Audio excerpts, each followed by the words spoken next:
Un jour, dans un superbe paquebot, un homme très éloquent récitait des fables et des histoires merveilleusement bien.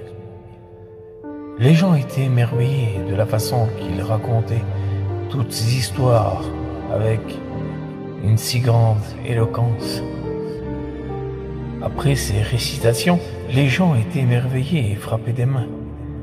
Cet homme-là, qui était au-dessus de la scène, appela au milieu de la foule un vieil homme pour que lui, à son tour, il lui cite le psaume 23. Le vieil homme s'approchant de la scène, montant dessus, rejoignit cet homme qui l'avait appelé, et tout tremblant, il se mit à réciter le psaume 23. L'Éternel est mon berger, je ne manquerai de rien. Il me fait reposer dans de verts pâturages et il me dirige près des eaux paisibles. Il restaure mon âme. Il me conduit dans le sentier de la justice à cause de son nom. Quand je marche dans la vallée de l'ombre de la mort, je ne crains aucun mal, car tu es avec moi. Ta houlette et ton bâton me rassurent. Tu dresses devant moi une table en face de mes adversaires.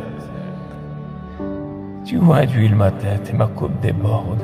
Oui, le bonheur et la grâce m'accompagneront tous les jours de ma vie. J'habiterai dans la maison de l'Éternel jusqu'à la fin de mes jours.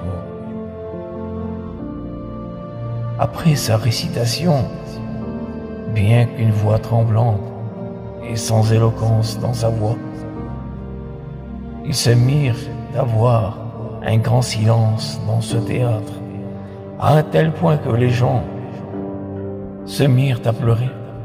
Et l'homme qui racontait les histoires avec éloquence et merveilleusement bien dit à la foule qui était dans ce théâtre du paquebot, il se mit à dire: moi je connais bien le psaume 23, mais cet homme connaît véritablement le berger du psaume 23.